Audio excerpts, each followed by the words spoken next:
जय गुरु जी। शुक्राना गुरु जी के श्री चरण कमलों में मेरा कोटि कोटि प्रणाम और सारी संगत जी को जय गुरु जी। संगत जी, मैं उमा चौधरी दिल्ली से स्वागत करती हूँ गुरु जी चैनल पर। आप सभी संगत परिवार का तहे दिल से स्वागत है। जय गुरु जी। शुक्राना गुरु जी। संगत जी, गुरु जी चैनल पर आपको अपना सत्संग शेयर कराना है तो आप मुझे व्हाट्सएप के माध्यम से शेयर कर सकते हैं। Thank you so much.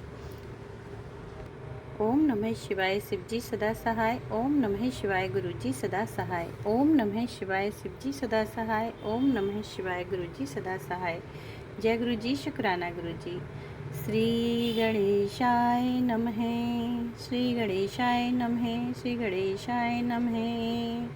संगत जी, मैं यहाँ पर आपको पाठ करके शेयर करना चाहती हूँ आप सभी संगत परिवार के साथ में। 6:47 हुए हैं और दिन है सोमवार का, गुरु जी महाराज का दिन है और 4 अगस्त है। संध्या वेले का ये गुरु जी महाराज का पाठ रहने वाला है, तो ध्यान से सुनिएगा। गुरु जी महाराज का जो ये पाठ करने जा रही हूँ, जो भोले बाबा का ये पाठ करने जा रही हूँ, पाठ करने से संगत जी सिर्फ पाठ के सुनने मात्र से ही आत्माएं तक मोक्ष मिल जाता है आत्माओं को। तो हम तो इंसान हैं, हमारे तो गुरुजी महाराज न जाने कितने पापों को धो डालेंगे। पाठ को ध्यान से सुनिएगा और अपने कर्मों को ठीक कीजिएगा, अपने जो भी दिक्कत परेशानियां उन्हें दूर कीजिएगा। जय गुरु जी। शुक्राना गुरु जी महाराज का खूब सारा आशीर्वाद लीजिएगा। संगत जी, चलिए शुरू करते हैं। श्री गणेशाय नमः। बोल शंकर भगवान की जय। गुरुजी महाराज की जय। बोल भोले की बम बम बम, हर हर महादेव। तो संगत जी, मैं आप सभी संगत परिवार के समक्ष रखने जा रही हूँ ब्रह्मा विष्णु को शिव उपदेश। ब्रह्मा और विष्णु को शिव उपदेश भगवान शंकर क्या उपदेश दे रहे हैं, चलिए सुनते हैं। भगवान शिव जी की बात सुनकर ब्रह्मा जी एवं विष्णु जी ने कहा, आप हमें सर्ग आदि के 5 कृत्य के लक्षण बताओ। शिव जी ने बताया, सृष्टि स्थिति अहंकार तिरोभाव और अनुग्रह में मेरे 5 प्रकार के कर्म संसार में नित्य सिद्ध हैं। इनमें संसार के प्रारंभ करने को सर्ग कहते हैं, उनको स्थिर रखने को स्थिति और नष्ट करने को संहार कहते हैं। इधर उधर बदलने के तिरोभाव और संसार से मुक्ति को अनुग्रह कहते हैं। इस प्रकार ये मेरे 5 कृत्य हैं। इन 5 कृत्यों को चलाने के लिए मेरे 5 मुख हैं। 4 दिशाओं में 4 मुख और मध्य में 5वां मुख स्थित है, जिसे केवल विद्वान व्यक्ति ही जानते हैं। 5वें कृत्य अनुग्रह को कोई भी नहीं पा सका है। तुम भी उस कर्म को भूल गए हो। तुम में मूढ़ता आ गई थी। अब तुम यदि चाहो तो मेरा अहंकार नाम का मंत्र का जाप करो, इससे तुम्हारे अंदर का अभिमान नष्ट हो जाएगा।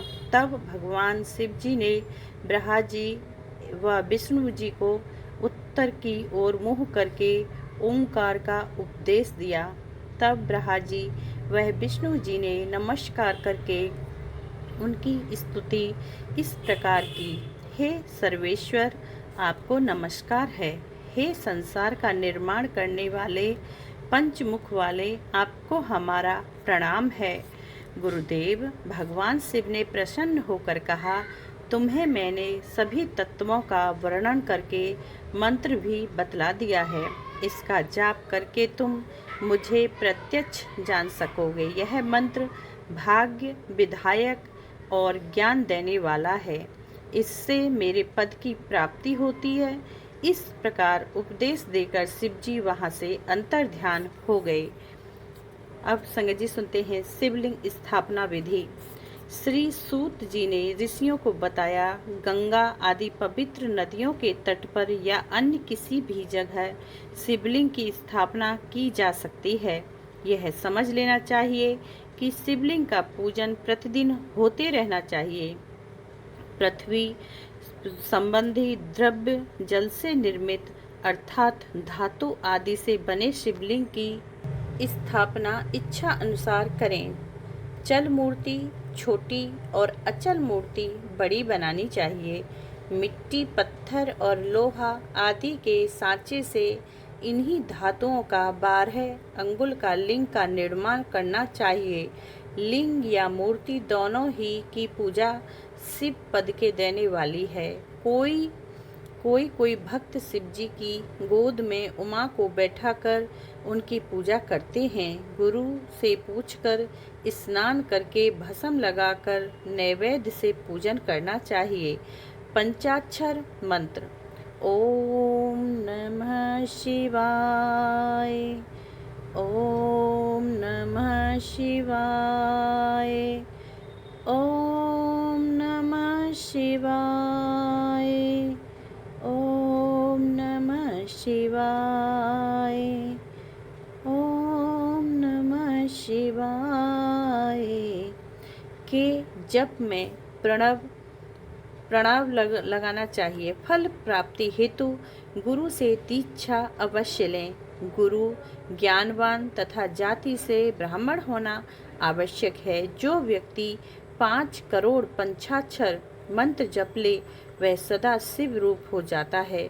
ब्राह्मण को प्रतिदिन 1008 गायत्री मंत्र का जप करना चाहिए।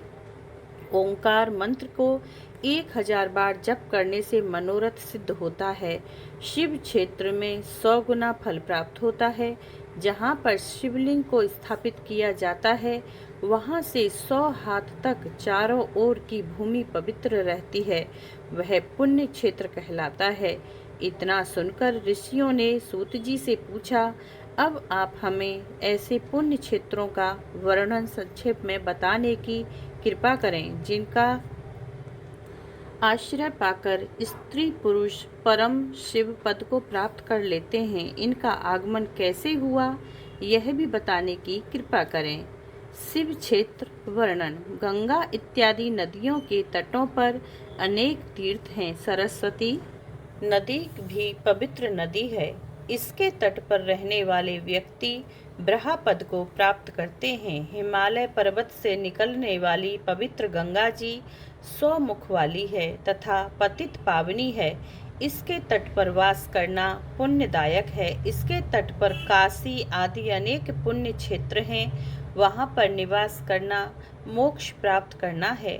सोनभद्र नदी के तट पर स्नान व्रत आदि करने से मनुष्य गणेश की पदवी को प्राप्त करता है। 24 मुख वाली नर्मदा नदी के तट पर निवास करने वाला व्यक्ति वैष्णव पद को प्राप्त होता है। जो व्यक्ति तमसा, रेवा, गोदावरी आदि नदियों के तट पर वास करता है वह ब्रह्मा हत्या आदि से छूट जाता है। कृष्णा वेणी, विष्णु लोकदायिनी तथा तुंगभद्रा आदि नदियाँ ब्रह्मलोक से निष्कासित व्यक्तियों को अपने तट पर जन्म देती हैं। सरस्वती, पंपा, कन्या, श्वेता, कावेरी आदि नदियाँ भी पुण्य प्रदान करने वाली हैं। ये सभी क्षेत्र शिवलोक प्रदान करने वाले तथा अभीष्ट फल प्रदान करने वाले हैं। इनमें स्नान, ध्यान, जप, तप करने से महान पुण्य की प्राप्ति होती है। सदाचार विवेचन।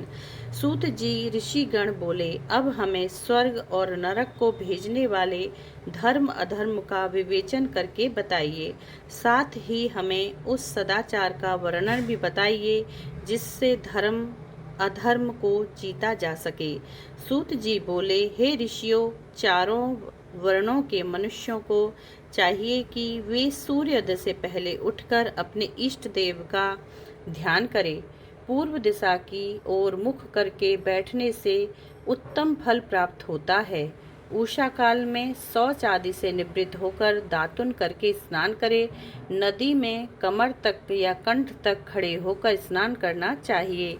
घुटने तक के जल में स्नान करना पड़े तो मंत्र बोलकर स्नान करना चाहिए। इसके पश्चात तीर्थ के जल से वहाँ के देवों और अपने इष्ट देवों को संतुष्ट करे। वस्त्र पहनकर पितरों का तर्पण करे। आचमन, संध्या, उपासना करके गायत्री का जप करे। तीनों समय प्रातः, दोपहर और सायंकाल में संध्या करे। सायंकाल की संध्या पश्चिम की ओर मुख करके करे। उंगलियों के छिद्रों से सूर्य को अस्त होता हुआ देखें। प्रदक्षिणा के शुद्ध आचमन करे। अपनी आमदनी के 3 भाग करके खर्च करे। धर्म वृद्धि तथा भोग धर्म से चित्त को बढ़ावे। बचत का कोष नियत करे। थोड़े में निर्वाह करने की आदत डाले। ऋषि कर्म के धन में से 10वां भाग दान करे। व्यापार के धन में से 6ठा भाग दान करे। यथाशक्ति याचकों को दान करे। दूसरों के दोषों की तरफ ध्यान न दे। क्रोध को उत्पन्न करने वाली बात किसी से ना कहे। प्रातः, सायं, संध्या और अग्नि होम करना चाहिए। सूर्य की वंदना करें। यज्ञ आदि की विवेचना। ऋषियों ने सूत जी से कहा, अब आप अग्नि यज्ञ, देव यज्ञ, ब्रहा यज्ञ, गुरु पूजा तथा ब्रहा तृप्ति को क्रम से बताइए। सूत जी ने बताया, अग्नि में द्रव्य युक्त हवन करना ही अग्नि यज्ञ कहलाता है। अग्नि यज्ञ की कई प्रकार के हैं। एक तो अग्नि में समिधा द्वारा हवन करना, दूसरा विवाह होने तक ब्रह्मचर्य व्रत का पालन करना भी अग्नि यज्ञ है। विवाह के बाद सुबह शाम हवन करना चाहिए। वनवासी व्यक्ति अपनी आत्मा में ही अग्नि आरोपण करके प्रातः एवं सायंकाल सूक्ष्म भोजन के द्वारा ही अग्नि यज्ञ कर लेते हैं। विवाह के समय की अग्नि को सुरक्षित रखना चाहिए। ब्राह्मण लोग देव तृप्ति के लिए एक ही बार अग्नि से यज्ञ करें। शेष समय वेदों का अध्ययन करना चाहिए। भगवान शिव ने प्रारंभ में रविवार को बनाया, फिर सप्ताह के शेष 6 दिनों को बनाया। प्रत्येक दिन की पूजा तथा फल की नियत किए पाप की शांति के लिए रविवार के दिन की पूजा उत्तम है। लक्ष्मी की प्राप्ति के लिए सोमवार का दिन, रोगों की शांति के लिए मंगलवार की पूजा करें तथा काली आदि का भजन पूजन करें। बुधवार को विष्णु जी का पूजन करें। गुरुवार को आयु की वृद्धि के लिए पूजन करें। शुक्रवार को भोगों के इच्छुक व्यक्ति व्रत रखें। शनिवार को इंद्रिय विजयी होकर स्त्री प्राप्ति के लिए पूजन करें। जय गुरु जी, शुक्राना गुरु जी। हर हर महादेव। ओम नमः शिवाय। शिव जी सदा सहाय। ओम नमः शिवाय। गुरु जी सदा सहाय। तो ये था संगत जी आज का ये पाठ। सोमवार का दिन है, ध्यान से सुनिएगा और गुरु महाराज आपको बहुत सारी ब्लेसिंग्स देंगे। जय गुरु जी, शुक्राना गुरु जी।